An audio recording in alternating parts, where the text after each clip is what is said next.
Ce podcast est présenté par Mise au jeu.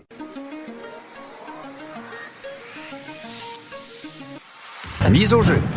Gâches-tu? Ce podcast est présenté par la microbrasserie La Force du Malte, la bière du 12e joueur.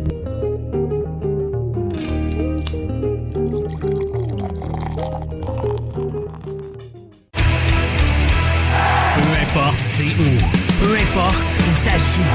MLS, Ligue des champions, Euro, Mondial. On en parle tout le temps. Dit comme ça fait vraiment bien, mais en vérité, on parle surtout de l'Impact. Football Club, les pionniers du podcast soccer. C'est la référence soccer à Montréal. Tout simplement, les meilleurs. C'est le Cannes Football Club. La poutine du soccer. Salut tout le monde, bonjour et bienvenue à une nouvelle édition du podcast Cannes FC édition Couscous Piri en ce dimanche 25 juin 2018. Nous sommes en direct sur Twitter en ce moment, sur Periscope. Ouh, ah, on l'entend, ça marche, le coup marche. Ça fait bizarre de m'entendre. Voilà, bienvenue. Vous me connaissez, Sofiane Benzaza. Ceux qui sont sur les podcasts, désolé pour le petit feedback. Donc, bienvenue en direct. Nous sommes en direct sur le compte Periscope et Twitter du Cannes Football Club, @CannesFootClub. Sofiane avec vous. Bienvenue à une nouvelle édition du Couscous Piri. Nilton George avec moi. C'est le joli garçon avec la casquette. Émotivement brûlé. Et ceux qui nous écoutent, c'est lui qui vient de dire émotivement brûlé. Donc, salut Nilton, comment ça va? Ça va. Ça fait quoi? Ça fait 15 minutes que le match du Portugal est terminé, donc je m'excuse d'avance. Je risque d'avoir des propos encore plus incohérents que d'habitude. Avoir les deux matchs, Maroc, Espagne puis Portugal. Iran, moi, j'ai pas été capable de gérer les deux en même temps, là. Juste celui du Portugal, c'était assez. C'était assez. Moi, je prends une gorgée pour les joueurs, hein, et pour le podcast. Je suis en train de boire de l'eau en ce moment. C'est pas très radiophonique, mais bon, allez hop. Sponsorisé par SK, mais il ne sponsorise pas. Super. Donc, merci beaucoup en ce beau lundi férié 25 juin 2018. On est là pour revenir sur la victoire de l'Impact de Montréal, back-to-back, contre Orlando City SC en Floride, 2-0. Un gros match pour l'Impact, un gros résultat, Nilton. Ça sent la ligne rouge, Nilton, ça sent la ligne rouge. C'est incroyable, là, tout d'un coup. Même moi, je me surprends à être positif, là. Mais bon, on va attendre un peu plus tard, là, pour voir si c'est réaliste ou pas, là. Mais on aurait pu être un peu plus chanceux, ou avec les résultats, tu sais, Chicago a quand même accroché un point, là. Mais bon. Non, ça c'est vrai. On voit la ligne rouge, là. On la voit, là. On la sent. Elle est juste là. Juste là. On la sent. Donc, merci tous nos patrons sur tous les Patreons sur patreon.com/CannesFootball pour nous supporter. Grâce à vous, on continue à s'améliorer, notamment ce microphone et celui de Nilton. Courtoisie de nos patrons pour nous aider. Merci à Jam Justice pour nous supporter techniquement pour aussi par rapport à ces microphones. Et aussi, gros merci à La Force du Malte qui sponsorise le Couscous Piri, un des podcasts du Cannes FC, un podcast, une émission dédiée surtout à l'impact. On en parle parce qu'on est les seuls qui parlent de l'après-match de façon aussi distincte, aussi pointue, aussi détaillée. Et puis, c'est les duos le plus multiethnique, le plus épicé, le plus footballistique de la province, du pays, je pense. Concis comme ça. J'ai l'impression que on est épicé. Non, c'est correct parce que tu vois là, on est en pleine nouveauté technologique. Là, je regarde sur mon téléphone en même temps. Si je baisse les yeux là, c'est parce que je regarde des gens peuvent nous écrire en même temps pendant le périscope. Donc si vous nous écoutez live sur le périscope, je vais regarder vos questions live aussi apparaître en commentaire. Donc on va essayer de leur répondre. En plus des questions qui ont été demandées via le tweet Couscous Piri. Donc voilà. Exactement. Le tweet après match le plus excitant quand Nilton tweet avec la belle photo qui a été un joli design de Sid, une belle photo avec moi, toi et Patrice Bernier. Un beau logo, le Couscous Piri, le logo du Cannes FC. On est genre, waouh, ça c'est du sérieux. J'en profite pour cette petite pause pour tweeter, moi aussi, de nous écouter en direct ici. Nous sommes en direct. C'est bien le live, hein? Pour les gens des podcasts, ils vont pas comprendre ce qui se passe, mais merci de nous écouter. Mais c'est comme écouter un match avec la VAR, on comprend pas trop ce qui se passe, donc voilà. Exactement. On décide que on va à la télé finalement. Là. Exactement. Donc on va revenir tout de suite sur la victoire de l'Impact de 0 face à Orlando. Donc les buts de Lamine Sané on goal contre son camp à la 13e minute sur une grosse avance sur nos buts là, les on goal ça, hein? Il doit être positionné 3e facile. Il est pas loin du soulier d'or à la Coupe du Monde. Mais pour l'Impact, il va dépasser Vargas dans pas longtemps. Vargas va détrôner parce qu'il est blessé, donc il se peut que contre son but, le CSC soit le meilleur buteur. DP player dans l'équipe FC Balotage. Donc voilà, un but de Lamine Sané à la 13e minute contre son camp sur une passe, un centre-tir de Mante Mankuzu, qui a son 2e but contre son camp de cette saison, et Ignacio Piatti à la 84e, qui fait un autre slalom sur le pauvre Bendik, qui se prend une autre... validé à la VAR.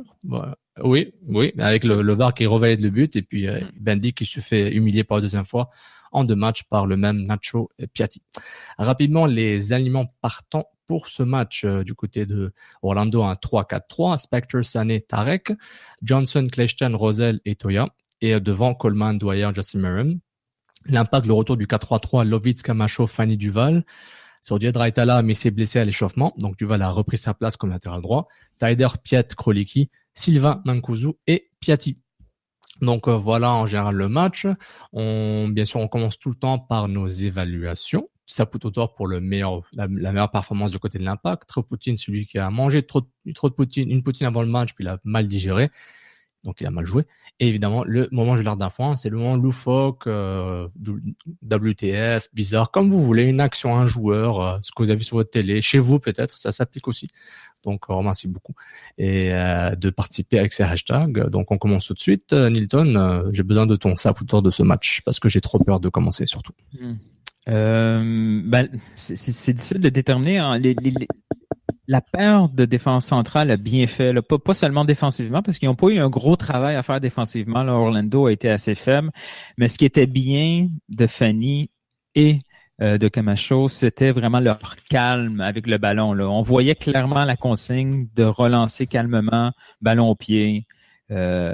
Camacho et Fanny a bien fait ça pendant tout le match. Ils sont visiblement complémentaires. On comprend le plan derrière. Reste à voir s'ils sont capables de faire ce plan-là face à une équipe un peu plus solide, là, qui va leur mettre un peu plus de pression. Là, Camacho a eu un bon match face à Dwyer. Surtout les 45 premières minutes, il a joué dans sa tête. Il était calme, juste assez pour déranger Dwyer, mais Dwyer aurait pu facilement aussi, avec une belle touche, là, le déranger aussi. Ça passait à peu de choses, mais ça fait du bien de voir Camacho depuis 2 matchs. Là, on comprend un peu plus le plan de Rémi Garde dans ce recrutement-là, parce que on va se le dire, c'est un recrutement Rémi Garde. Pas seulement quand c'est mauvais, quand c'est bon aussi, il faut le dire. Non, c'est un très bon point. Et puis, oui, je te rejoins avec Camacho. Je dis pour l'ensemble de son œuvre, il le mérite. Je pense que j'avais un petit penchant à le donner à Sylvain, à Fanny aussi, même Piet, mais je pense qu'Camacho le mérite. C'est vraiment, il a prouvé que c'est pas une supercherie. On avait peur que c'est une fraude, mais on s'est dit on va attendre. Il s'est blessé, l'Impact joue mal, il s'intègre à un nouveau groupe, nouvelle culture, nouveau stade, patati patata. Donc, on va attendre, on se donne une petite gêne. On va se donner jusqu'à la fin de la saison parce que bon, il faut qu'il joue une bonne dizaine de matchs, quinzaine de matchs pour se dire ok, ça c'est la valeur de Camacho. Bon, après 5 matchs, on avait une idée, mais là, il a l'air en forme. Il a pas l'air d'être perdu ou il a pas l'air fatigué comme il a été contre New York à ses débuts ou contre, je pense que c'était contre Dallas aussi, mais il était à Dallas, je pense. Oui, oui, il était surtout à Dallas, oui. On se rappelle de lui. Puis... Ben, la différence entre Fanny et Camacho, c'est Fanny est capable d'avoir un bon match, même si l'équipe est dans le problème, dans un gros problème, dans la grosse pression. Fanny, de lui-même, est capable de bien performer dans un naufrage collectif. Camacho doit encore prouver ça. Il doit être capable de prouver que lui, il peut être comme un pilier en défensif dans les mauvais matchs. Là, il y a eu un bon match, mais dans un match où c'était facile à gérer dans les circonstances. Il y a encore ce step-là à démontrer en cours de saison. Mais bon, ça peut venir en cours de route. Il faut qu'il se présente comme un leader parce qu'un contrat de 4 ans, c'est l'objectif aussi. Non, c'est vrai. Et puis, Rudy Camacho, c'est clairement un inconnu célèbre. On ne sait pas c'est qui, on connaît pas trop son CV. Le club où jouer, c'est la première fois dont j'entends parler. Je ne suis pas la Ligue 1 de Belge souvent, très rarement, donc je ne suis pas un faux expert. Donc, alors que Camacho, c'était une valeur sûre, on savait ce que ça valait. Tout ce qu'on disait, c'est, que Fanny, c'était une valeur sûre. C'était plus l'âge et la forme physique. Il a prouvé qu'il est bien, quoi. Il a des blessures normales d'un joueur normal. Les blessures musculaires, ça arrive à tout le monde. Et je trouve que, voilà, c'est bien d'avoir Fanny pour aider Camacho pour s'améliorer et jouer un peu mieux. Donc ça, c'est une bonne chose. Et du côté de ton film, monsieur? Ben, je pense que je vais te le voler, là. Il est trop facile. C'en est même triste, là. Le voir sur le terrain, c'est une catastrophe, là. Ouais. Mancuso, on comprend le plan de Rémi Garde, c'est-à-dire le mettre sur le terrain parce qu'il faut le vendre. Il faut convaincre une équipe quelque part qu'il peut encore faire le travail. Mais c'est kamikaze, là. Il est en train de prouver que le 700 000, on ne pourra jamais le refiler de façon claire à une autre équipe, là. J'allais dire c'est la saison de trop, mais c'est la deuxième saison de trop. Oui, c'est le rôle de trop. Je suis d'accord avec toi, c'est aussi mon trop Poutine. C'est l'année trop pour lui.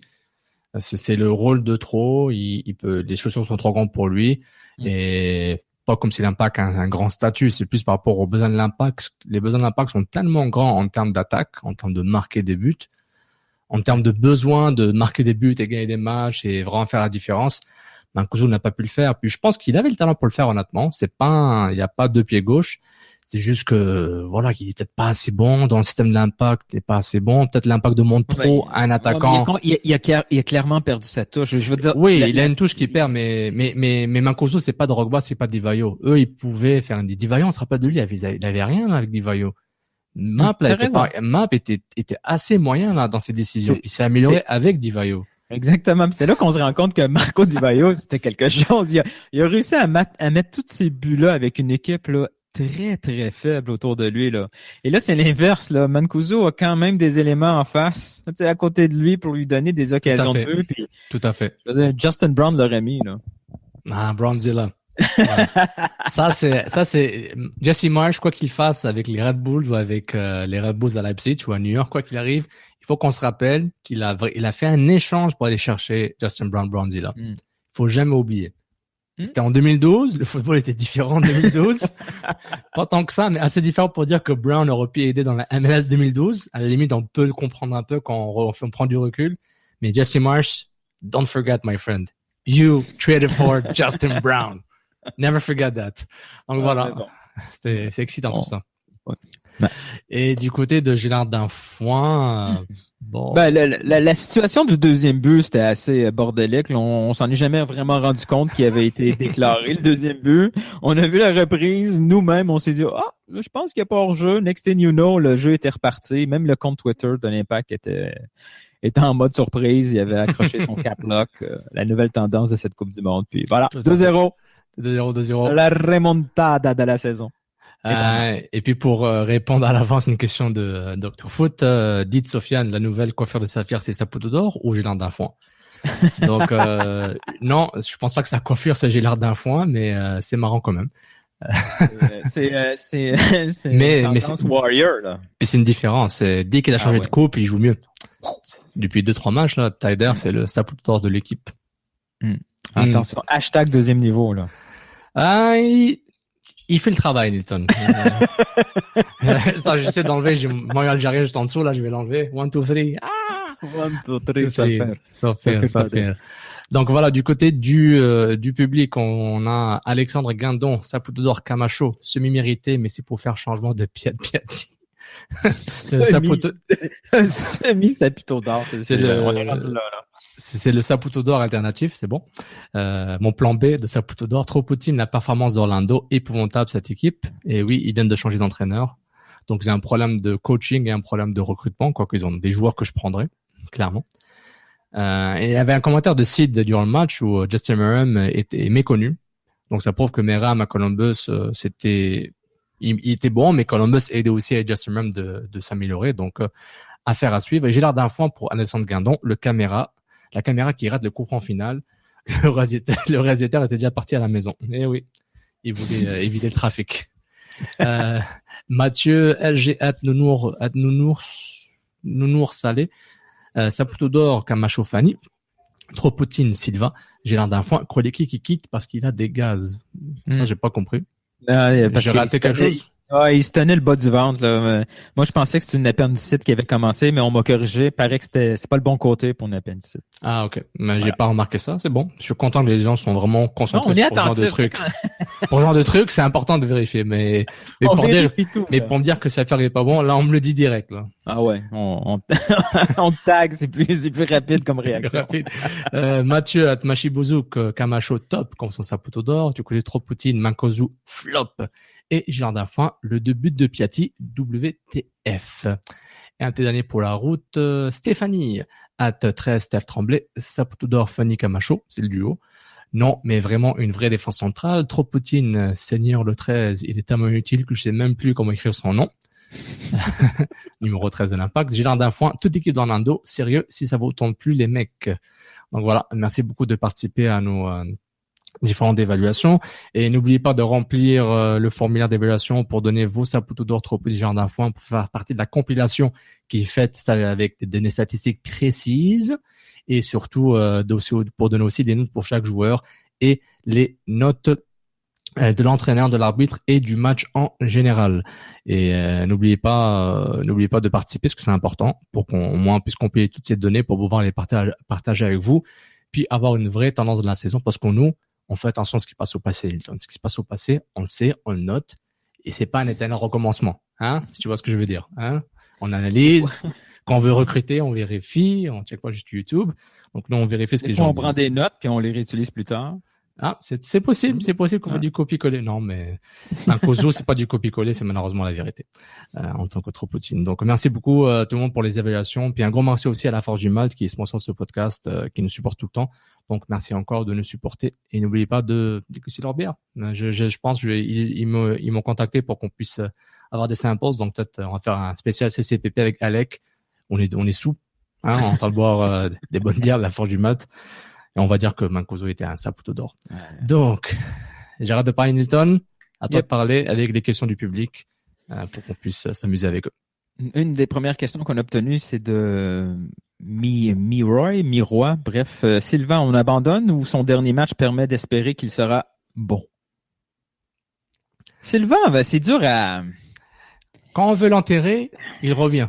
Ouais. Pour nous démontrer le contraire de ce qu'on pense de lui. Donc, moi, je trouve que c'était pas mal. Il a enfin joué un rôle d'ailier droit. Exact. Qui percute un minimum. Donc. Mais il y a quand même beaucoup de déchets. Il y a des occasions nettes qui gâchent. On voit que, tu sais, quand on le présentait comme le fameux penchant à droite de Piatti, c'était des souliers beaucoup trop gros pour lui. Vraiment trop gros pour lui. Lui aussi, un peu comme Camacho, ça sera pas l'élément qui va transformer une équipe. Il va être bon si l'équipe est bonne autour de lui. Oui. Il a besoin des autres pour exceller. Tu sais, il y a une passe décisive, mais on s'entend que la passe décisive n'était pas si incroyable que ça. C'est juste que Piatti a transformé un ballon en but. Il y a eu 2 autres passes clés pendant le match, des occasions ratées. On voit qu'il y a des beaux centres. Il va être un élément d'une équipe gagnante, mais il faut que, tu sais, comme avant-centre, ce soit quelqu'un d'efficace. Il faut que quelqu'un derrière lui, comme latéral droit, soit efficace. Il faut qu'au milieu de terrain, on puisse combiner bien avec lui. Hey, s'il coûte 700 000 puis il coûte pas 2 millions, il y a une raison. Tu sais. Donc là, tu dis qu'il fallait changer au Red Bulls. Là, tu vas décrire l'équipe des Red Bulls.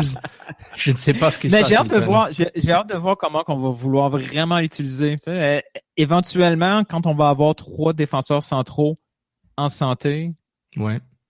Qui va être utilisé finalement comme un vrai win-back parce qu'il peut le faire un peu. Moi, l'expérience du latéral droit-gauche, le right wing-back, ça m'intéresse pas. L'Impact n'est pas à ce niveau, mon frère. Je suis désolé, là.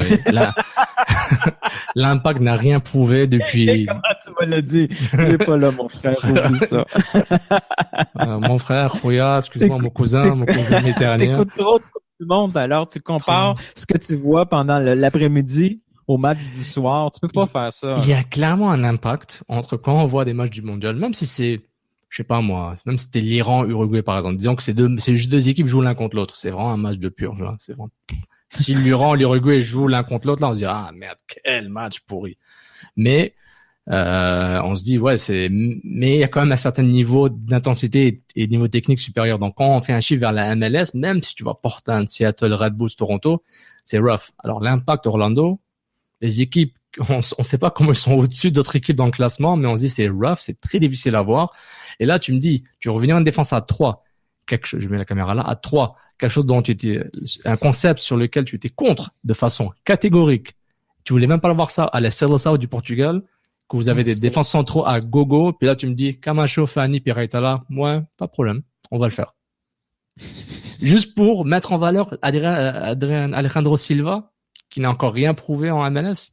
C'est pas un peu tôt, Nilton? Est-ce que je suis en train de t'attaquer? J'ai l'impression que je t'attaque pour rien. Non, je suis pas mal d'accord. J'essaye d'être positif, là. Excuse-moi. J'essaye d'être positif. Mais bref, okay. On a hâte de le voir avec un avant-centre. On va dire ça comme ça? Oui, c'est vrai. Quoi qu'il a raté une belle chance qui a été construite par Mancosu, là, vraiment, nonchalance. Tu sais, Taïda, quand il a raté sa chance, il a couru tout seul, comme un grand garçon. Et pour l'arrêter lui-même. Ok, tu m'as eu là.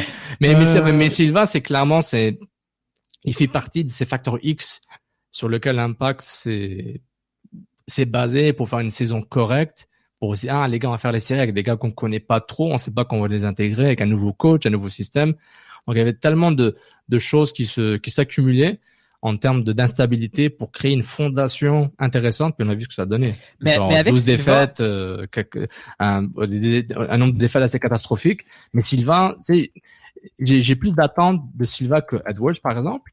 Et je trouve que Silva, il m'a montré assez pour me faire dire, ouais, je sens que ça va aller. Et tant qu'il n'y a pas de problème personnel avec le coach ou de problème. Non, mais je sais pas si le coach l'aime plus ou il dit il rentre dedans. Tu sais, je pense que Silva travaille. Mais Silva, c'est un joueur plus complet, on le voit, là, tu sais. Oui, il peut faire plein de choses. Il travaille très fort défensivement, il bloque bien, son positionnement est bien. Bon, la réussite dans le dernier tiers, il est pas tout à fait là. C'est un peu inquiétant. Tu sais, des fois, j'ai eu la réflexion pendant le match, dans le dernier tiers, j'aimais mieux Romero. C'est pas normal. Romero était plus efficace dans le dernier tiers. Oui, c'est vrai.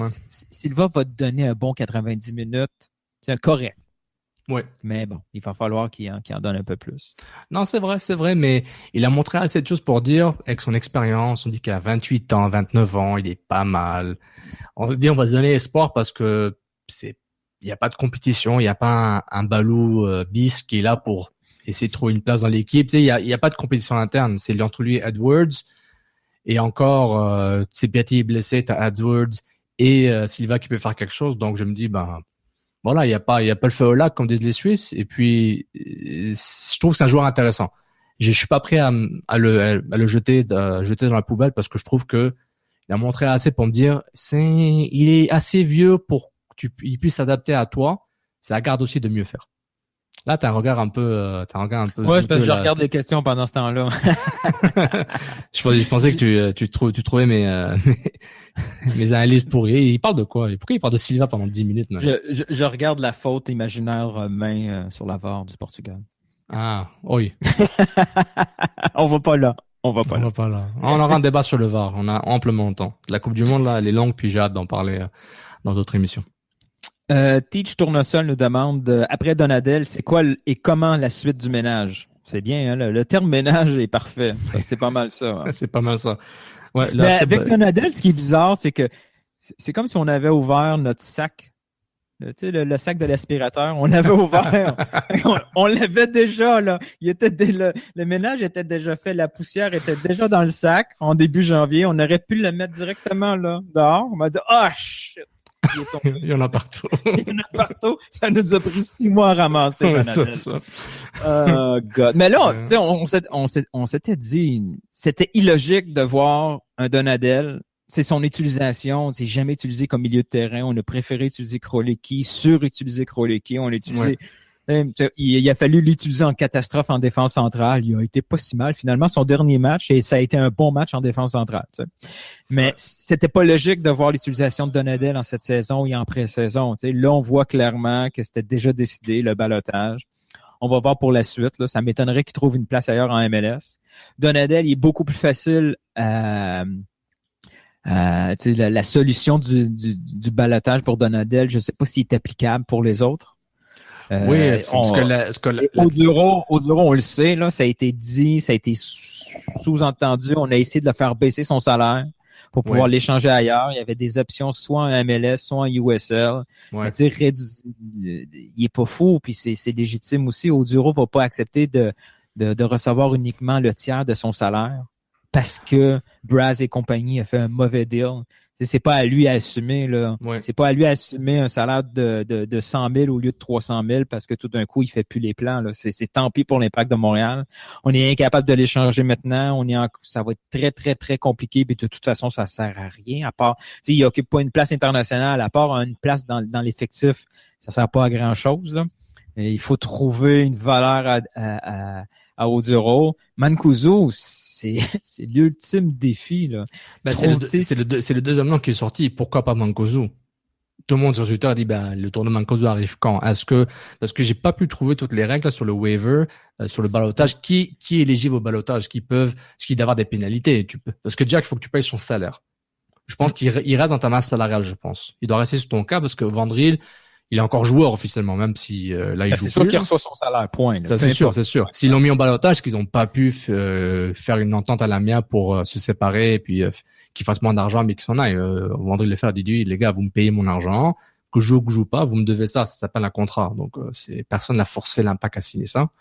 Et par rapport à Mancuso, est-ce qu'il est éligible? Est-ce qu'il dit ça vaut pas la peine, puis on va essayer qu'il brise son contrat pour qu'il aille ailleurs en Italie ou ailleurs en MLS? Je ne sais pas. J'ai pas trouvé les règles sur ça malheureusement. On va chercher après l'émission là pour voir ce qui s'est passé. Mais l'objectif du club, c'est de trouver une option européenne. Bah oui, parce que t'as l'information que t'as ressortie que Jimmy Briand est sur le chemin, à mi-chemin entre l'Impact et la France. Voilà, on espère, on attend que ce soit officialisé, mais le joueur veut, l'Impact veut évidemment, ils ont fait les premiers contacts. Maintenant, on attend que la nouvelle de Newton soit officialisée parce que. Oh, mais c'est sûr, c'est le jeu des négociations, tu sais. C'est pas un joueur libre, donc Guingamp ne laissera pas partir comme ça without a fight, là, c'est sûr. Oui. Mais là, pendant ce temps-là, le travail de l'Impact de Montréal, c'est de trouver une place. La place est là, elle est sur le terrain, elle est disponible, mais dans l'effectif, il va falloir trouver un travail. Parce qu'il y a aussi le retour imminent de Zakaria Diallo, qui peut-être va venir. Ça reste encore à voir, là. Imminent, ça reste à voir. Imminent, j'exagère. On est encore au mois de juin, donc on va dire il va venir au août-septembre s'il est éligible à revenir par rapport à cette blessure, ça c'est vrai. Mais un des enjeux, puis je viens de voir passer la question sur Periscope, un des enjeux dans la MLS, c'est comme je sais même pas comment le qualifier là, c'est le bordel de la green card. Il y a des joueurs comme ça qui obtiennent des green cards de façon tellement facile versus la situation canadienne. La situation canadienne pour obtenir une résidence permanente, c'est plus compliqué. Aux États-Unis, c'est un peu plus facile, il y a moins de contraintes, mais la MLS va falloir qu'elle règle cette situation-là parce qu'il y a clairement une injustice. Là. Mais c'est un peu de mesure. Les équipes canadiennes ne peuvent pas obtenir ce même avantage-là. Puis je vois aussi certains commentaires passer en disant que ça va être encore plus difficile pour l'Impact, mais c'est l'offre et la demande. Si les équipes libèrent des spots internationaux, ça va coûter moins cher à l'Impact. Là. Oui, il a une dilution parce qu'il y a plus de demandes que d'offres sur le marché, donc le prix va baisser. Oh, le prix en janvier-février, la pleine place internationale, ça valait 75 000, 100 000, 150 000 facilement. Maintenant, tu peux négocier, tu dis, gars, moi j'ai accès à 10 clubs qui veulent me donner une place internationale. Exact. Toi, t'en as 3 de plus, je jette dans moins une, c'est mieux que je te donne 50 000 que $0. Donc, tu vas les perdre en tout cas. Ils vont se renouveler. Les extras que tu utilises, tu vas les perdre l'année prochaine parce que tu reviens au même nombre là. Je pense qu'ils en ont 10 maintenant, 10 ou 11 par équipe.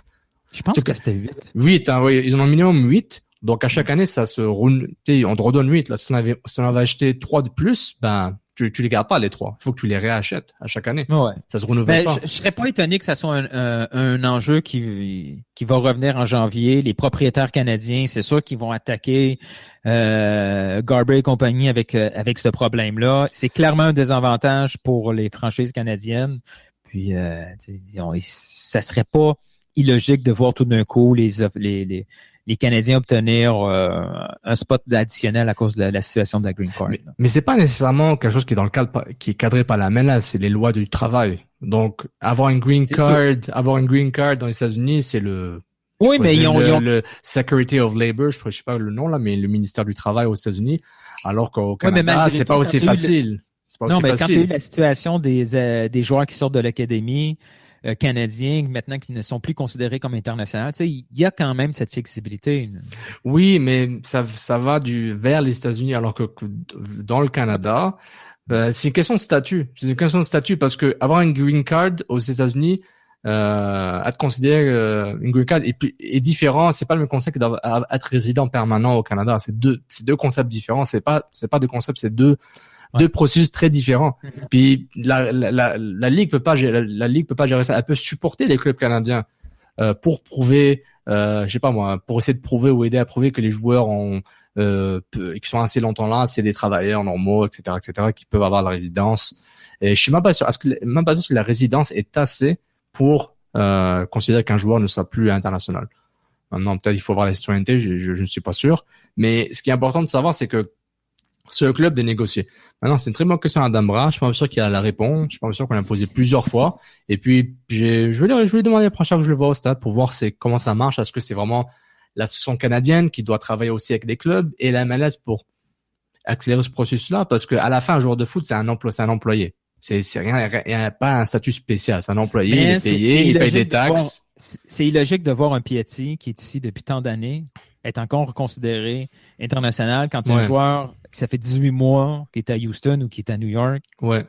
Obtenir une, la Ligue peut pas permettre d'avoir ce traitement-là défavorable pour les clubs canadiens. C'est sûr que nos propriétaires canadiens. Et la solution que la Ligue peut appliquer, c'est de donner plus de places internationales aux clubs canadiens. Mais que c'est des places qui sont pas échangeables, qui restent avec les clubs seulement.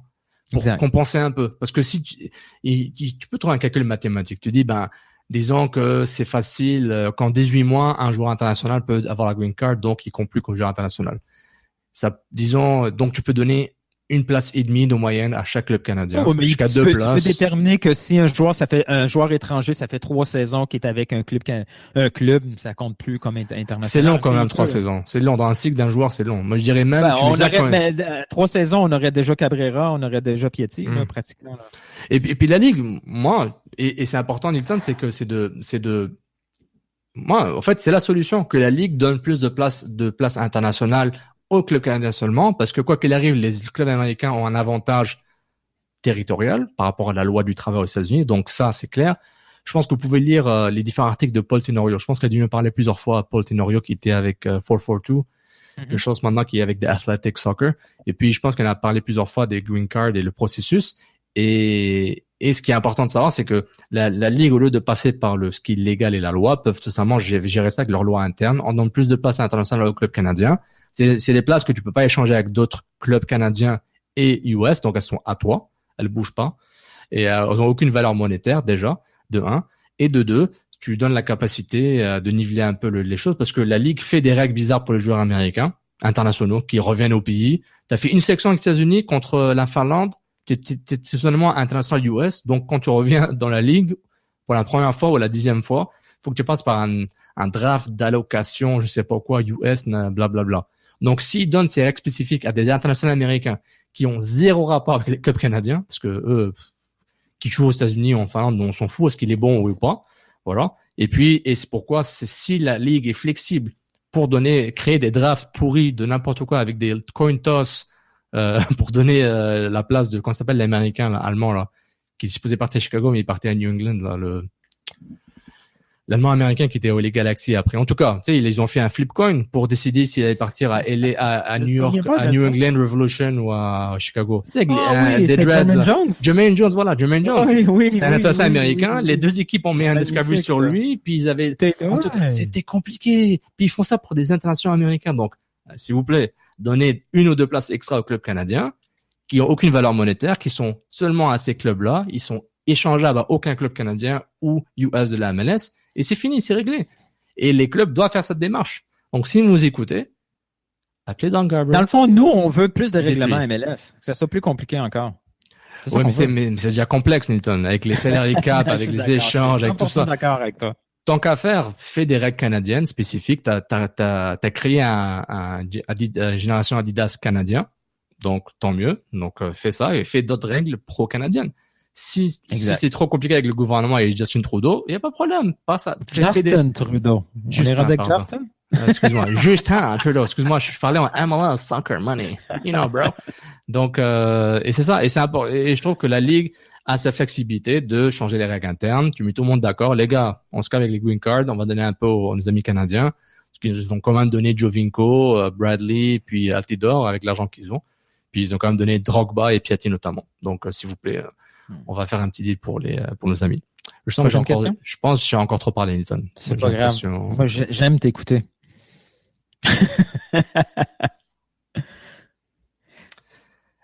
Allez.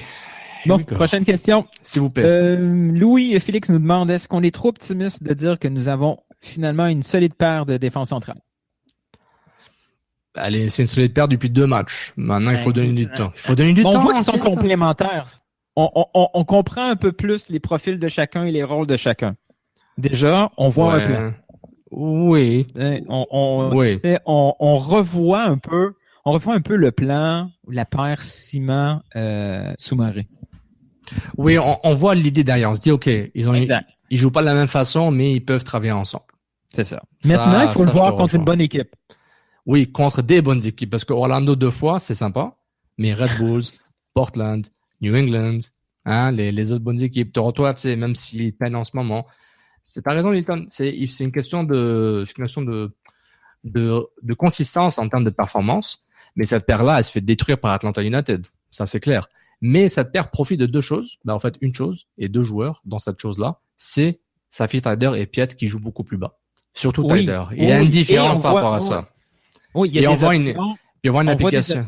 Oui, puis des joueurs qui sont capables de jouer avec le ballon aussi. Tout à fait. Ça bouge vite en transition rapide, mais encore une fois, c'est contre Orlando. On va pas oublier le contexte. C'est pas parce que c'est 2 victoires que l'équipe adverse n'existe pas. C'est un adversaire qui est faible tactiquement, je trouve. Je trouve que techniquement, ils sont bons, mais ils sont faibles parce qu'ils savent pas ce qu'ils font. Ça se voit que c'est une équipe qui a pas de jeu. C'est aussi mauvais que l'Impact. La seule chose qui les sauve, c'est d'avoir Dwyer et Kleshtan. Puis, honnêtement, tu compares au Crew, au Red Bulls, à New York City FC, Atlanta, ça va faire mal. Mais l'intensité des deux, Nilton, ensemble, ça marche. Puis t'ajoutes ça avec Taider et Piet, ce quatuor-là, sorte de carré magique, entre guillemets, va aider l'Impact. Et c'est le reste, là, les latéraux, bonne chance. Silva, Vargas, il est blessé. Ou Edwards, bonne chance aussi. Mais ça se fait. Au moins, les joueurs sont intenses. Ça, je leur donne ça. Mais Dwyer, ça reste quand même un attaquant très solide, un bon avançant d'MLS. Et la paire de défenseurs centrales a bien travaillé face à un Dwyer. Mais le collectif, on s'entend que le danger collectif d'Orlando, c'est pas tout à fait du top. Mais comme tu as dit, Miram, il est méconnaissable dans cette équipe-là. Il a un peu perdu, on comprend pas trop son rôle. Donc, c'est un peu plus facile de jouer contre une équipe qui est désorganisée comme ça. Là, c'est sûr que le prochain match, puis là, peut-être qu'on devance une question. Oui, une question d'Éric Chenard. On nous demande, le prochain match contre Kansas City, oui, c'est un vrai test.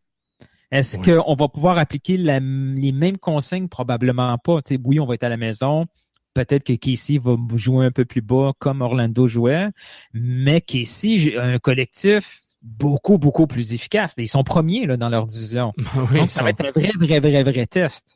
Oui, c'est vrai. Puis Casey, je pense qu'il perdait 2-0 à la mi-temps contre Houston, puis il marque 3 buts, quoi. 3 buts, un 80e, ils reviennent. Ils ont Daniel Saloy qui est on fuego. Alors là, Daniel Saloy, il est on fire. Je pense que c'est un milieu ailier de hongrois. Donc, attention. Donc, il est d'origine hongroise, là, mais il est venu aux États-Unis en tant qu'adolescent. Mais il faut vraiment faire attention parce que c'est une équipe qui est bien rodée. On connaît clairement son jeu, ils savent ce qu'ils font, puis ils savent exactement. C'est une des meilleures attaques aussi de la ligue. Tout à fait. Puis ils vont pas venir à Montréal et se dire on va bétonner. Non, eux c'est un peu je fais la métaphore, l'Espagne entre guillemets dans le sens une équipe qui va n'importe où, qui joue au Stade de France, mais l'Espagne. Choisir une équipe qui a qui a l'intention de garder le ballon plus que toi et de jouer, que ce soit ça, Saputo, à Kansas City ou à LA. Pour eux, le contexte du match ne les intéresse pas. C'est plus leur façon de jouer. Ils vont l'appliquer quoi qu'il arrive parce qu'ils ont le style, le coach et les joueurs qu'ils font. Donc, la caméra est là. Et voilà. Donc, c'est important de prendre ça en compte. C'est une équipe qui a été construite avec une idée derrière la tête. Un peu comme Columbus, un peu comme les Red Bulls, un peu comme Atlanta, quoique eux, ils ont recruté gros. Et ces gros joueurs jouent quand même bien. Mais Kansas City, là, c'est du gros, là. C'est du gros, faut faire attention. C'est du 4-3 classique. Personnellement, il changeait. Si vous voyez l'équipe en ce moment, comment elle a changé depuis. Espinoza, il est encore là, mais Sanchez croisé au milieu de terrain. Russell, Saloy et Fernandez. Bon, je sais, Russell, il est excellent. L'ailier écossais, là, il est vraiment bon. Il est vraiment excitant à avoir joué. Jerson Fernandez, il était déjà là, mais on voit comment l'équipe, comment l'équipe, elle change, elle se renouvelle. Les DP marchent pas, c'est pas grave. Ils vont ramener d'autres joueurs. Ils ont toujours des pépites qui sortent de nulle part. Mais ils s'intègrent dans ce système qui s'appelle le système Peter Vermes. Et j'espère que Rémi Garde va devenir le Peter Vermes de l'Impact de Montréal. Pendant 5-10 ans, j'en doute fort, mais assez longtemps pour qu'il mette sa marque et laisse son empreinte sur un club qui a besoin d'un vrai chef, d'un vrai leader football dans l'équipe pro. Ils ont Philippe Lafroy à l'académie, il faut qu'ils aient Rémi Garde ou son successeur qui va prendre les rênes de ce club-là. Et Casey, c'est le modèle qu'il faut suivre. Voilà. Et voilà, effectivement. Patrick nous demande, qu'en est-il du no playoff? Est-ce qu'on est rendu à se questionner sur le no playoff? Tu sais, j'ai lancé un sondage au début de la journée pour voir tenter un peu le pouls de IMFC sur Twitter. Est-ce qu'on commençait à mettre en doute le no playoff qui était un consensus? On s'entend, tout le monde croit finalement. On n'a eu même pas besoin de l'annoncer. Le no playoff, c'était une évidence claire. Là, après ces 2 victoires-là, est-ce qu'on est suroptimiste ou pas? Bref, ma question, est-ce qu'on mettait en doute notre no playoff pour IMFC? 3 choix de réponse. On avait oui, ça commence. Non, c'était juste Orlando. Ou j'étais déjà optimiste avant. Donc, sur 350 votes, on a eu quand même la moitié des répondants qui nous a dit non, on oublie ça, c'était juste Orlando. Sinon, il y avait 38% des gens qui commencent à douter du no playoff. Hein? On aimerait ça aussi croire que la saison, puis que la saison n'est pas terminée. Puis si on voit la ligne rouge si proche aussi, on peut croire que mathématiquement c'est faisable. Sinon, il y a quand même 15% des gens qui étaient déjà en mode sais-tu quoi, c'est pas fini. Toi, Sofiane, est-ce que tu doutes pas de doute, mais tu sais, le pessimisme qu'on a là, ici au CCPP depuis pratiquement 2 ans, on voit 2015. ce club-là clairement perdre la distance avec les autres clubs au niveau qualité d'effectifs. Est-ce que 2 matchs comme ça, est-ce qu'on voit l'effet garde tranquillement prendre dans l'équipe, ou c'est tout simplement une équipe Orlando qui sont sur 7 matchs en victoire, pas 7 matchs en victoire, c'est 7 défaites consécutives. Puis c'est juste normal que Montréal est capable finalement de bien performer là, avec un plan de match, puis avec des joueurs finalement des joueurs en santé, les joueurs de qualité sont en santé, sont sur le terrain, un peu de chance, puis boum, on se retrouve avec 2 victoires. Regarde, la chance, la malchance, la bonne chance, l'équipe est pas bonne, c'est quand même 6 points. On peut pas cracher dessus. C'est un must, donc c'est des points que tu accumules. Maintenant, par rapport à l'an dernier, la différence, c'est qu'ils n'avaient pas des matchs en main tant que ça. Ils sont pas en retard. Tout le monde est plus ou moins à 17, 16, 18 matchs approximativement, sauf les Red Bulls et Toronto qui sont à 15. D'ici, t'as 12 matchs, mon Dieu. Donc, dommage joué. Donc, tu dis, il y a un peu plus d'espoir que l'an dernier. Mais, regarde, probablement Nilton. On a le droit de se tromper. On s'est trompé peut-être. No playoff est pas vrai. Moi, j'y crois pas aux séries parce que déjà, de 1, ça sert à rien. À moins qu'il gagne la coupe, allez-y, gagnez-la. Comme ça, vous aurez un trophée, on est content. Mais en termes de jeu et d'histoire, ça va être mauvais a priori parce qu'on va revenir dans le même cycle pendant plusieurs années. Mais c'est que je pense que le fait qu'ils vont affronter les Red Bulls, puis ils vont affronter KC par exemple. New York City FC arrive le 11 juillet. Ils vont à New York le 11 juillet. Et après, ils ont le Tu vois, le championnat calendrier canadien. est intéressant. Le calendrier, c'est un bon timing pour avoir 2 résultats consécutifs comme ça. Tu vois? Ouais, parce qu'après, c'est rough. Après, c'est dur quand même. Ouais. Là, on a 4 matchs qui s'en viennent, dont 3 à domicile. Les 3 matchs à domicile, si on reçoit Casey, c'est le gros test. Colorado, c'est la déchéance totale. Il faut gagner. À New York City. On s'en va à New York City. Bon, on peut déjà abandonner ce match-là, c'est pas grave. Après, on reçoit San Jose. C'est un long déplacement pour San Jose. Ça peut être compliqué. On va chercher 9 points sur ces matchs-là. OK? De façon positive, là, mettons. On va chercher 9 points. Les équipes qui sont autour de nous se feront accrocher, ont des mauvais résultats. On se retrouve au 15 juillet avec là, les renforts qui pourraient arriver. Et pas très loin de la ligne rouge, on peut commencer à espérer. C'est vrai. Mais le problème, c'est le timing. Rendu au 15 juillet, c'est le championnat canadien. Le championnat canadien, ça implique qu'on va jouer 3 matchs en 10 jours. Il va falloir choisir. On n'a pas l'effectif pour jouer à fond les 2 compétitions. Même s'ils vont nous dire qu'on va jouer à fond les 2 compétitions, mais on n'a pas l'effectif. C'est un objectif, Ouais. Milton. C'est un objectif. On n'a pas l'effectif pour. Ouais. Il va falloir faire des sacrifices. Il y en a qui vont se faire d'eux-mêmes à cause des contraintes canadiennes. C'est sûr que Jackson Hamel va jouer les 2 matchs contre Vancouver. Show Me va être là pour un numéro, pour cocher une case canadienne, et ainsi de suite. Va falloir être finalement chanceux, pas seulement sur le terrain, il va falloir obtenir des résultats chanceux ailleurs en MLS. Et il va falloir que les renforts viennent et rapidement et qu'ils soient disponibles rapidement. Parce que c'est bien beau. Si c'est des renforts européens, ils vont être en reconditionnement physique. Hein. Ils vont pas jouer tout de suite. Ça va être compliqué de les faire, de leur mettre un chandail sur le dos avant le 1er août. Oui, le début août serait parfait pour ce joueur-là. Ouais. Et c'est là qu'on se rend compte, c'est aujourd'hui qu'il faut prendre une note mentale et se rappeler à chaque fois qu'on nous remplit on va essayer d'être sur on va essayer de survivre pendant une demi-saison.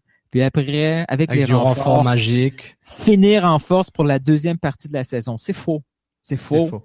Parce que le renfort, ça parle pas d'Ider Drogba. C'est ça, il faut pas oublier. C'est pas Drogba. C'est même si c'est brillant. Demi-saison. C'est faux que c'est une demi-saison. Bon, c'est oui. pratiquement le 2/3 de la saison qui est fait. Oui, si tes renforts, c'est pour les playoffs, pas les faire, mais pour les playoffs, OK, ça va. Mais si ton objectif, c'est de rentrer par la porte d'en arrière avec tes renforts, tu peux pas après dire, on n'a pas été chanceux, il nous a manqué des matchs. Ton plan était mauvais dès le départ. Dès le début, exactement. Je peux croire que ton plan, c'était de les faire venir en janvier, puis ça n'a pas fonctionné, mais tu peux pas juste te fier sur le recrutement d'été, même si le calendrier américain concorde pas avec le calendrier européen.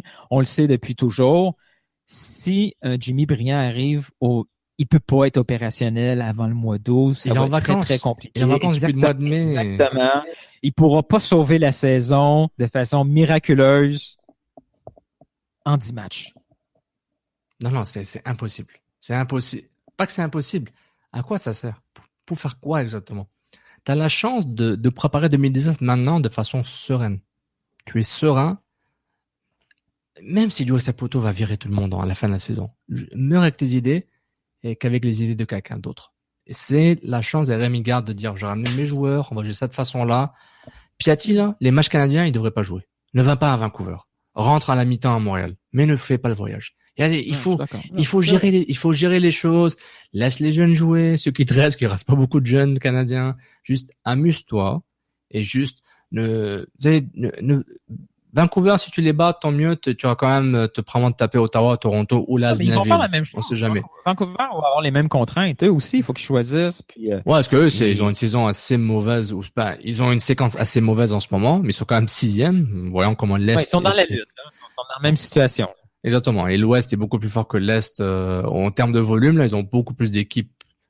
Je trouve que le talent est meilleur du côté de l'Ouest, mais le classement le reflète pas. Le reflète pas ça, mais quoique ça commence à s'équilibrer depuis un an. Depuis CTFC et Atlanta, ça s'est équilibré un peu parce que là, il y avait un gros chiffre. Dès qu'ici est parti à l'Ouest, là, beaucoup de talent est parti avant l'arrivée des franchises d'expansion. Mais maintenant, personnellement, Jimmy Brillant, il vient, c'est super. C'est pas un jeune, il est pas là pour 4 ans. Il va être là pour un an et demi, 2 ans, disons 3 ans au max. avec le salaire qui va coûter, mais on pourra en parler après du mercato Nilton. Et c'est important de dire, il faut faire le choix, championnat canadien, l'horaire, les matchs. T'avais l'horaire 21 juillet à Portland. Portland, c'est chaud. Atlanta United le 28 juillet. Donc, il faut que tu prépares ces matchs-là. Puis on est déjà au mois d'août. Après septembre. Et c'est fini en septembre. Il reste 3 matchs en octobre et la saison est finie. Donc, ce qui est bien avec les maths, puis avec les mathématiques, c'est que quand tu joues contre des équipes de l'Est, d'autres équipes de l'Est jouent aussi contre des équipes de l'Est. Donc, c'est pas tout le monde qui va gagner des matchs. Il y a des équipes qui vont perdre des points. Donc, à un moment, tu dis, New England va pas gagner tous les matchs, Toronto non plus, DC non plus, Atlanta non plus. Donc, il faut que tu gruges des points et tu espères. Et je suis pas mal sûr, l'Impact sera beaucoup plus proche d'une course aux séries cette année que l'an dernier.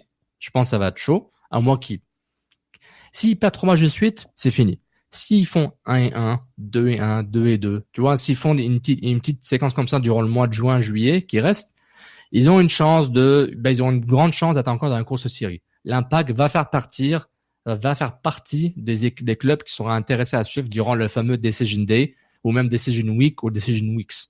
Mais tu vois, l'Impact a besoin de calme. L'Impact a besoin de calme l'année passée, c'était un peu le bordel qui s'installait. Les rumeurs qui sortaient. Ouais, exactement. Ouais, le mécontentement, exact. Le vestiaire. T'as pas l'histoire? situation. T'as pas l'histoire de Martino l'an dernier dans le vestiaire? Nick DeSantis, c'était bordélique. Là, on a besoin d'enlever la clé du vestiaire à Joey Saputo. On a besoin d'y enlever le micro, là. Il va avoir la journée des membres, là. Il faut arrêter. Qu'il fasse un voyage à Bologne, parce qu'à chaque fois qu'il s'en va au micro, il est pas bon. Si la gang des coms de l'Impact de Montréal est pas capable de préparer Joey Saputo aux questions, tu sais, on peut, tu sais, toi et moi, on se propose, là. On peut lui faire une séance, tu sais, un scrum, là. On pourrait faire une simulation des questions des gens, puis il peut se pratiquer, puis on va lui dire, Joey, est-ce que tu dis non, ça, tu dis pas ça. Il faut du calme. Est-ce qu'on peut ajouter Richard Legendre pour ne pas dire que les gens payent pas assez pour les billets à des gens qui ont déjà payé pour les billets? Il faut arrêter de dire ça. C'est pas grave. Ça, c'est pas grave. On parle des toilettes et du Wi-Fi. Pendant ce temps-là, on brûle des minutes importantes. Mais ça me dérange pas, Nathan, mais tu peux pas dire à des gens qui ont déjà payé de l'argent de leur demander qu'on paye pas assez. Il faut pas dire ça. Mais pendant ce temps-là, on parle pas du club. Moi, je veux que le terrain, ça soit calme. Il faut pas entendre parler de joueurs qui veulent sortir. Puis il faut laisser Rémi Garde travailler tranquillement. S'il se plante, qu'il se plante. Mais sa seule chance de succès, c'est s'il peut travailler tranquillement avec son staff et ses joueurs, qu'il réussisse son mercato, que son plan, il pourra pas le réussir à 100%. C'est compliqué. On est l'Impact de Montréal. On peut pas aller chercher tous les joueurs qu'on veut. Il y a de la compétition. Il y a de la compétition ailleurs. On n'a pas un budget limité. Regarde, un club MLS, quand il recrute, priorité numéro 1, transfert $0. Zéro. Chaque fois. Tous les clubs, c'est $0. Surtout Montréal. Tu peux mettre Atlanta et les FC, ils ont de l'argent, mais la plupart des clubs, et Montréal fait partie de ces clubs-là, $0 de transfert. Agent libre. Donc, si on est capable de faire venir un joueur de qualité, on s'en fout de son âge, arrêtez la fixation sur son âge. Un gars à 32 ans, on s'en fout. Est-ce qu'il est capable de jouer 90 minutes, semaine après semaine, des minutes de qualité sur le terrain? Oui. Son baptistère, je m'en tape. Si un gars a 23 ans et il est pas capable d'aligner une passe ou sous pression, non, on s'en fout. S'il est juste habillé parce qu'il est bon sur des coups francs ou il se fait bobo parce qu'il pleut dehors, on s'en fout de son âge. On veut des gars de qualité, des gars qui vont améliorer l'équipe sur le terrain, qui vont améliorer l'ambiance dans le vestiaire, qui va faire pousser ses joueurs autour de lui à s'améliorer, qui a un comportement positif. Un leader, c'est ça qu'on a arrêté avec l'âge. Et si Rémi Garde est capable de construire une équipe selon son plan, sa vision d'une équipe, il existe plusieurs visions. On peut ne pas être d'accord avec son plan, mais la seule chance de succès, c'est que Rémi Garde puisse obtenir un effectif à son image. C'est tout. Non, c'est vrai. C'est ce calme-là, Nilton, tout ce que dit, c'est parfait. J'ai rien à ajouter. J'ai pas de critique à faire. C'est rien que c'est exactement ce dont l'Impact a besoin. Ça, c'est clair. Pas l'Impact. Rémi Garde, de travailler avec sérénité. On recrute. Les gens se calment. Les gens avaient une frustration avec Twitter. C'est correct. C'est correct. On a le droit d'être fâché. Tu sais, je veux dire, on peut critiquer. Ça veut pas dire que qu'on n'aime pas le club ou on a le droit de critiquer. Exactement. Les critiques qu'on a fait sur Rémi Garde, il est en train lui-même de les corriger un petit peu. Puis, Au début de l'année, là, les observateurs, certains osaient, parce que c'est difficile d'aller à contre-courant, mais certains osaient dire on a l'impression que Rémi Garde est en train de sous-estimer la MLS. Oui. Mais lui-même et son staff le dit à gauche, à droite, de façon directe ou indirecte. Tout à fait. Et le recrutement à venir va prouver ce point-là. Non, c'est vrai. Et puis juste pour terminer, en début de vas-y. saison, il a vanté Matteo Mancuso.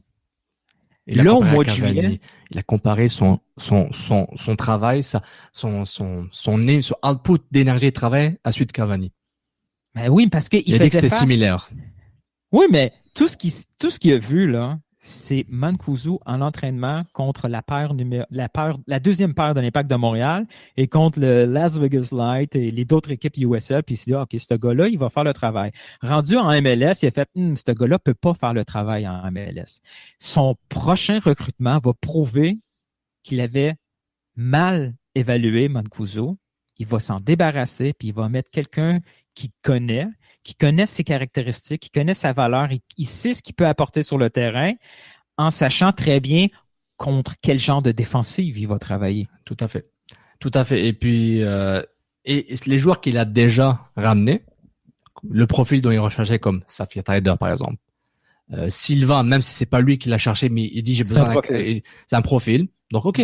Camacho, c'est un profil. Diallo, c'est un profil. Donc, il faut qu'il les gère mieux, donc il les gère. Donc il va faire une gueulade sur Silva. Il a été sur le banc 2 fois, 3 fois.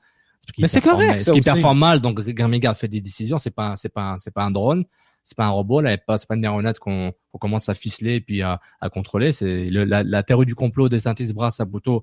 Sa saison ne s'applique pas dans le sens Rémi Garde est à moitié responsable facilement au début de saison catastrophique du club. Comme tu as dit, ça a mal recruté. Ça a recruté trop tard. C'est surtout sous-estimé la Ligue. Quand Joe Saputo a dit au micro de Jérémy Filosa, on a sous-estimé les autres équipes et la Ligue, c'est pas juste lui. C'est tout le monde au club. Gens, il est en train de nous spoiler une réunion, là. On s'entend. Exactement. Il parle de qui? Il parle de Alain Braz, Nick DeSantis et Rémi Garde. Et basta. C'est aussi clair que ça. Donc, mea culpa à tout le monde. On vous excuse. C'est pas grave. Vous avez le droit de faire des erreurs.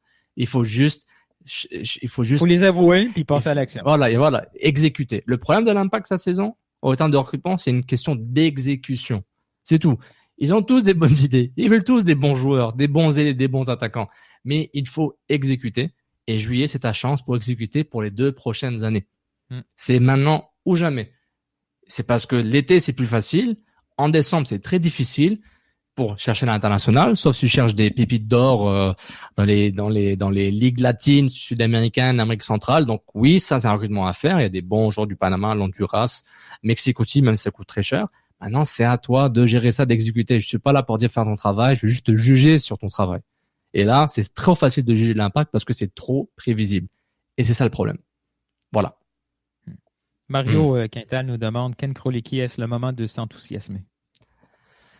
Ken Krolicki, il fallait jamais le descendre comme il a été descendu. Ça a été injuste. C'était injuste, c'était pas, je dirais pas, ça avait aucun sens, mais le mot parfait, c'est injuste. Honnêtement, je voyais pas quelle était la valeur ajoutée de rentrer sur ce garçon qui a surpassé ses capacités, je pense. Exact. Pas nécessairement comme ses techniques, mais ses capacités en tant que jeune joueur avec 0 expérience. Le gars, il joue au collège, il était choisi en 13e ronde, donc toutes les autres équipes ont dit, ce gars-là, il est nul. Ils ont dit, il est pas assez bon pour moi. Rémi Garde, il a eu l'œil. Oui. Ça va faire bizarre à dire. Imaginez l'Impact de Montréal sans Krolicki. Merci. Il y a qui sans Krolicki? Il y a Louis Belanguette qui est bon, mais il se blesse. Ouais. Donc, il y avait personne d'autre. Il y a Donadel qu'on avait déjà dit, ton bail finit au mois de juin. Exactement. Donc, sans Krolicki, l'Impact est encore pire. Ils auraient fait une alchimie avec Silva, avec Vargas. Mais ça c'est le cas. Si Ken Krolicki s'appelait Eric Alexander. Non, c'est pas ça. Louis Belangoyette. Si ça tu peux le dire. S'il vient de chez nous. S'il vient de l'académie. De l'académie ou de chez nous? S'il vient de chez nous et de l'académie. Ah, ok. Pas Clément Beia, mais Jean-Jacques Desniaux, par exemple. Si Ken Krolicki sort de l'académie, Hein, on n'a pas besoin de changer son nom, dans le fond. Il vient de Sherbrooke. Il est à l'académie depuis 12 ans.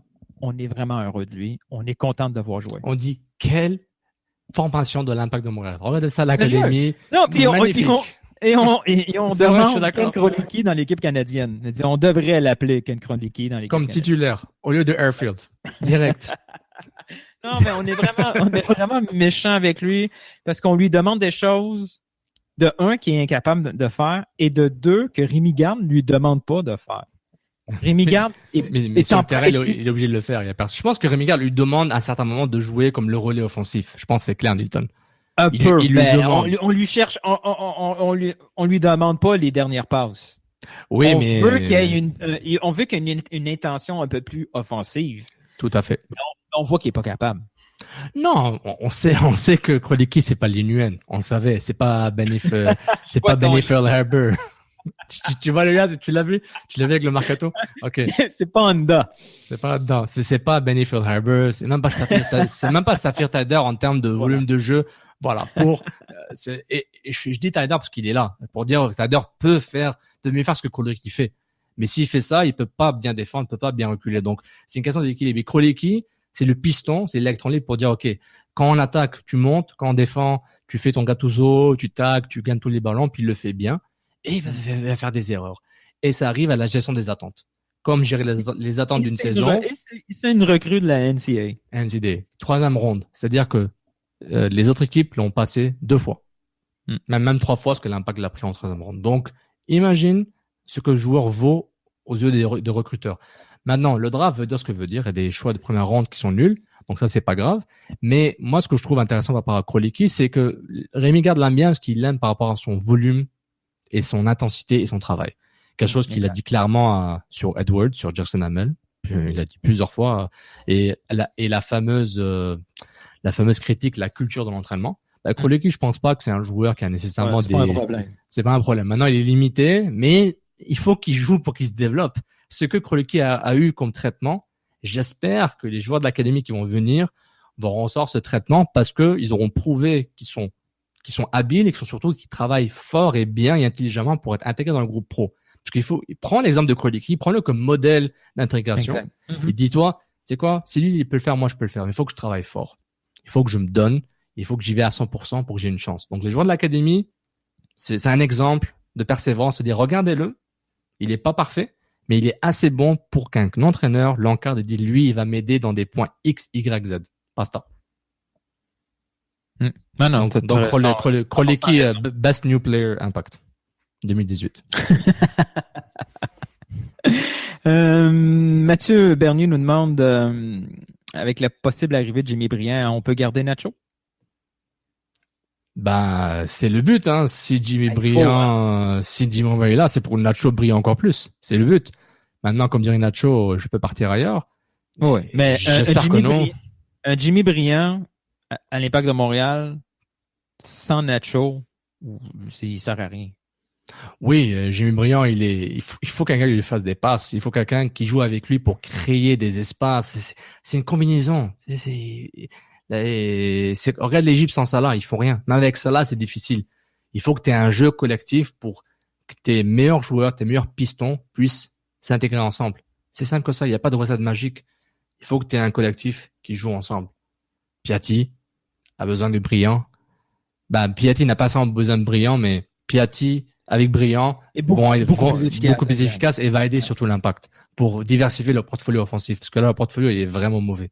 Ils investissent. Comme j'ai dit tantôt, il faut arrêter avec l'histoire de Piatti. Il faut le calme, là. Il faut pas commencer un mois d'août ou avec des rumeurs de Boca Juniors, de San Lorenzo, de n'importe quel autre club mexicain. Il faut Tigres, si on commence à avoir des nouvelles comme ça qui sortent sur Piatti, que Piatti dit mon président, il veut pas, je pars. Ça va être le bordel total. On a besoin juste les pubs de Nacho à la télé, dit Desolada. On n'a pas besoin qu'il nous parle de son président. Il ne faut pas un Sequeda, il nous faut un Desolada. À la limite, si le plan, c'est de maximiser les dollars utilisés, puis dans leur tête à eux, maximiser, c'est transférer Nacho Piatti, utiliser cet argent-là et son salaire pour construire une équipe avec plus de possibilités qui fasse ça en janvier. Oui. Et là, cette saison, il faut du calme. Il faut que Rémi Garde puisse travailler tranquillement. Allez, je te mets un petit quiz là. Si Piatti s'en va maintenant, puis je te ramène Briand, je te ramène Johan Gourcuff, profil, et je te ramène genre un super ailier droit. Gourcuff va coûter aussi cher que Piatti. Ouais, c'est vrai. Bon, disons un milieu offensif axial, un joueur côté droit et Jimmy Briand. Puis Piatti out. Mais on va recommencer la conversation. Il me faut des noms parce que le problème de cette équipe-là, on peut pas leur faire confiance. Exact. C'est ça le problème. C'est tout à fait ça. Si tu me dis tel joueur va jouer à gauche, tel joueur va jouer à droite, il va y avoir Jimmy Briand, il va y avoir tel joueur sur le banc qui peuvent remplacer, voici la défense centrale, voici le milieu offensif. Si tu me dis clairement c'est qui, et ça correspond au budget, je vais dire OK, peut-être. Mais si tu me dis à quelqu'un à la place de Piatti à gauche, un milieu offensif, c'est trop vague. Je peux pas avoir confiance. Cette équipe-là ne m'a pas prouvé être capable de recruter sans erreur. Puis il faut un recrutement sans erreur. Sans erreur grave et récurrente. C'est ça le problème. C'est que les erreurs, c'est correct. On connaît sa valeur. C'est 10, 15 buts. Si ça va très, très bien, c'est 20 buts. C'est un facteur X sur le terrain à tout moment. C'est une valeur, c'est un actif marketing.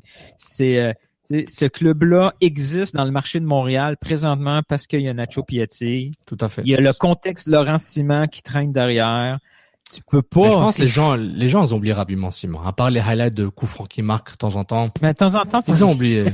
Ouais, mais ils vont le repenser. Ils vont avoir d'autres tweets quand il va faire le match des étoiles, tu sais. Ouais, mais Simon, il était là à faire des coups francs. Il les faisait mal avec l'Impact. Oui, mais tu comprends mon point. Cette équipe-là avait des visages qui sont en train de disparaître. Bernier a disparu. Drogba a disparu avant. Simon est parti cette année. S'il faut que Piatti parte, oui, on a des Piet qui a pris la place. Oui, il va y avoir d'autres joueurs. Peut-être que Jimmy Briand va être aimé du public. Peut-être que le prochain. Mais c'est trop de peut-être. Maintenant, on a des valeurs sûres. C'est vrai. Il faudrait, avant que je signe là, ton chèque en blanc, là, il me faut 2-3 noms. Ouf, désolé pour la question. Jamais je la répondrai. Désolé.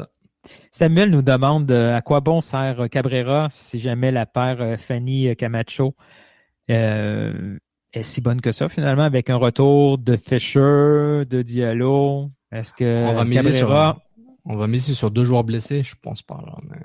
Excuse-moi, la question n'était pas finie. Désolé. Mais la question en gros, c'est Cabrera. Est-ce que c'est une valeur à échanger ou à transférer? Si tu as besoin de l'argent et la place internationale, vas-y. Mais je dis toi, tu vas dépendre de Diallo qui est encore blessé et de Fischer qui n'a pas encore récupéré à 100%, puis qui n'a pas encore prêt à intégrer le groupe de façon officielle. Il est là, il est aux entraînements. Quand je lis les tweets de Nick Martin, donc je dis ok, il joue, il va s'entraîner, mais donc tu dis Camacho, carton rouge, suspendu, blessé pour. Fanny, on sait qu'ils ne seront pas capables d'aligner les minutes. Exactement. Donc on fait quoi au championnat canadien? C'est qui joue? Fanny et Camacho. Donc à un moment, Cabrera doit rester en attendant, à moins qu'ils ont une belle offre et qu'ils sont prêts à ramener un autre défenseur central. Moi, je pense que c'est ça que l'Impact va faire. Ils vont transférer, ils vont essayer de vendre ou échanger Cabrera pour amener un autre défenseur central. Je suis convaincu de ça. Ça sent la fin à Cabrera. Ça sent vraiment la fin à Cabrera. Ouais. On le voit tellement venir là, les 2 blessés qui sont plus ou moins proches d'un retour. Camacho, 2 matchs, ça va être suffisant pour les convaincre qu'il va faire le travail. Fanny est en santé, c'est le moment. On sait aussi que Raitala peut faire le travail et c'est vrai, j'oublie Raitala. J'oublie Raitala.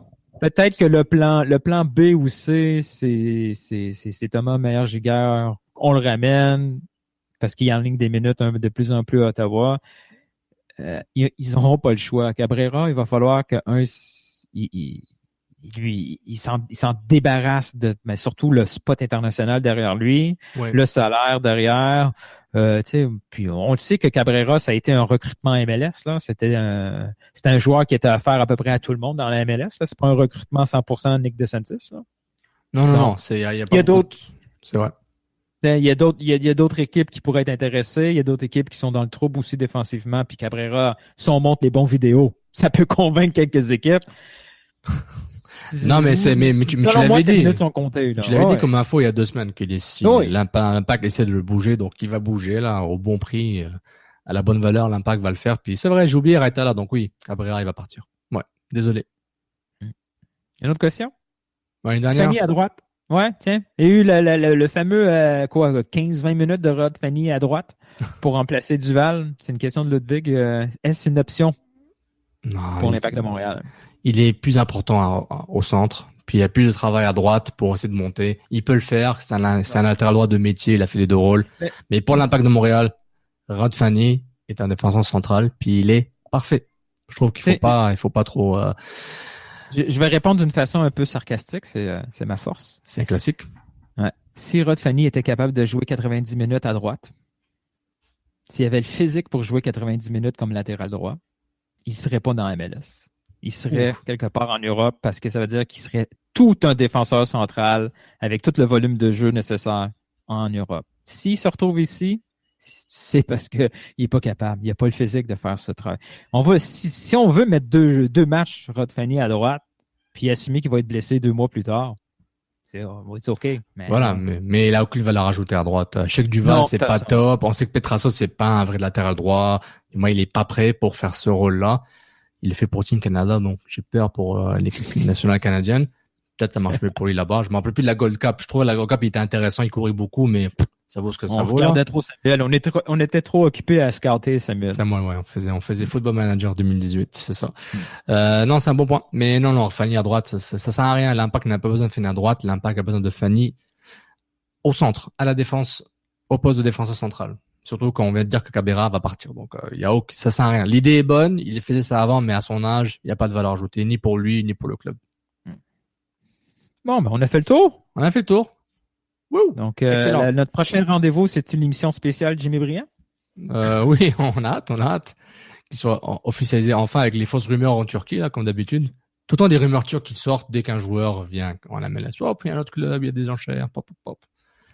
C'est peut-être les rumeurs canadiennes qui sont fausses, on ne sait pas. C'est vrai. Un bonjour à nos amis de France-Ouest, Sud-Ouest. C'est qui, ces gars-là, déjà? Je sais pas. En tout cas, Jimmy Briand et faire semblant que je connais beaucoup Ouest France, là. Ouest France, ouais. Surtout qu'ils ont pris exactement le même titre que j'ai mis. Puis, non, c'est un hasard. Ils avaient d'autres sources, Sofiane, arrête. S'ils ont pris le même titre que toi. C'est que c'est un titre assez classique. Ouais, c'est ça. C'était parce que tu as volé, a priori, leur titre. Ouais. C'est tout. Est-ce que je suis dans le viseur de Sud-Ouest, de France-Ouest? Ou Sud-Ouest? Ils savaient pas que t'existes.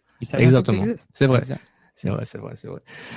Donc voilà, merci tout le monde, merci Nilton, merci tout le monde d'avoir écouté sur ce live sur Twitter Periscope et aussi pour les gens du podcast, merci encore de nous avoir écouté sur les différentes applications de diffusion podcast, les mots-clés Cannes Football Club Plus pour nous trouver et toutes les autres émissions comme le Lopo Avendano, le Borat Sports et Rock'n'Roll, les journalières de... Excuse-moi?